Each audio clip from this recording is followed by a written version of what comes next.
عشان تتكلم انجليزي احفظ كلمات كتير.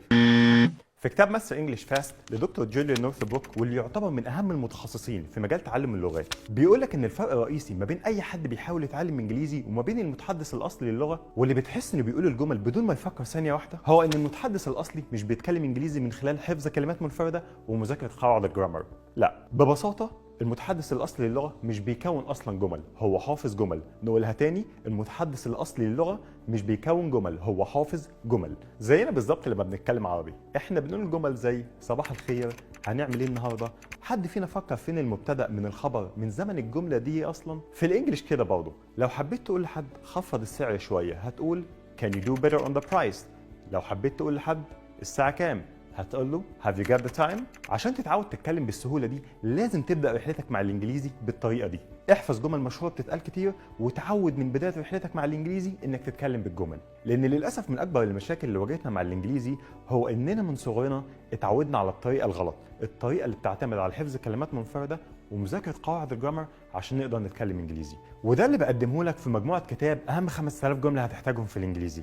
هتلاقي فيهم اكتر من 5000 جمله و40 محادثه جاهزين للاستخدام فورا، مغطين لك اكتر من 300 موضوع في اللغه. ومش اي مواضيع، دي المواضيع المهمه جدا اللي تقريبا ما فيش اي محادثه بتخلو منهم، لو انت في المواصلات، لو بتاكل، لو بتحجز في فندق، لو بتبيع وبتشتري. كمان في قسم مخصوص للبيزنس انجلش حوالي 140 صفحه، هتلاقي جمل ومحادثات عن الميتنج وعمل الايميل والبرزنتيشن والتفاوض وانك تتكلم مع مديرك وتعمل انترفيو وخدمه العملاء وغيره من المواضيع كتير. وعشان تنطق الجمل صح هتلاقي الكتاب متسجل باكسنت امريكي 100%، اللي مسجلهم واحد من امريكا. ده بالنسبه لاهم المواضيع في الكتاب. طيب لو عايز تتقن الانجليزي من A to Z زي ما بيقولوا، هتلاقي ماتيريال اضافيه ومعاها كتيب الخطه اللي بيقول لك هتذاكر ايه كل يوم وهتذاكره ازاي والمده قد ايه، وده عشان تريح دماغك تماما من اي شيء غير انك تدخل تطبق على طول. نيجي بقى للقسم الثاني من المجموعه، وده اهم قسم. اللغه عامله زي المتاهه، والشاطر اللي يطلع منها في اسرع وقت. واحسن ناس تقول لك ازاي تطلع منها باسرع وقت وباقل مجهود وباعلى نتيجه هم البوليجلوتس، ودول ناس بتتكلم اكتر من 4 لغات واحيانا 5 واحيانا اكتر من 12 لغه. الجميل ان في كتب مشهوره بتتكلم عنهم وعن اساليبهم وازاي يتعلموا كل اللغات دي في الوقت القصير ده. كتب زي ذا لينجويست، ماستر انجلش فاست، فلوينت فور ايفر.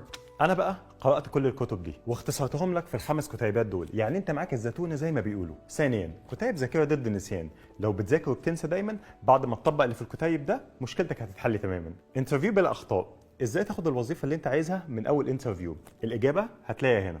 كتيب عمل بلا اعذار، وده هيحل لك مشكله التشتت وعدم التركيز. كتيب 51 قانون للتفاوض، هتعرف فيه ازاي تحقق مكاسب في اي عمليه تفاوض. استثمر في نفسك واطلب الباكج دلوقتي وهتوصل لك لغايه البيت.